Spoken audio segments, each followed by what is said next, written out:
মালদা জেলার হরিশ্চন্দ্রপুর থানার রশিদাবাদ এলাকায় চাঞ্চল্যকর ঘটনা। 14 বছর বয়সী এক নাবালিকা থানায় অভিযোগ দায়ের করেছে নিজের বাবার বিরুদ্ধে।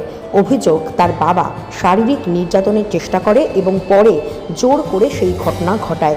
এই অভিযোগের ভিত্তিতে পক্সো আইনে মামলা রুজু করে অভিযুক্তকে গ্রেপ্তার করেছে হরিশ্চন্দ্রপুর থানার পুলিশ। জানা গিয়েছে, অভিযুক্ত বাবার একাধিক বিয়ে রয়েছে। পরিবারে নানা জটিলতা থাকলেও পুলিশ সমস্ত দিক খতিয়ে দেখছে। এটা ষড়যন্ত্র নাকি অন্য ঘটনা সেটাও কিন্তু খতিয়ে দেখা হচ্ছে। নাবালিকার স্বাস্থ্য পরীক্ষা ও গোপন জবানবন্দির প্রক্রিয়াও চলছে। ধৃতকে মঙ্গলবার চাঁচল মহকুমা আদালতে তোলা হয়েছে। এলাকায় উত্তেজনা ছড়িয়েছে এই ঘটনার জেরে। মালদা থেকে বিশ্বজিৎ মণ্ডলের রিপোর্ট, নিউজ 15 বাংলা।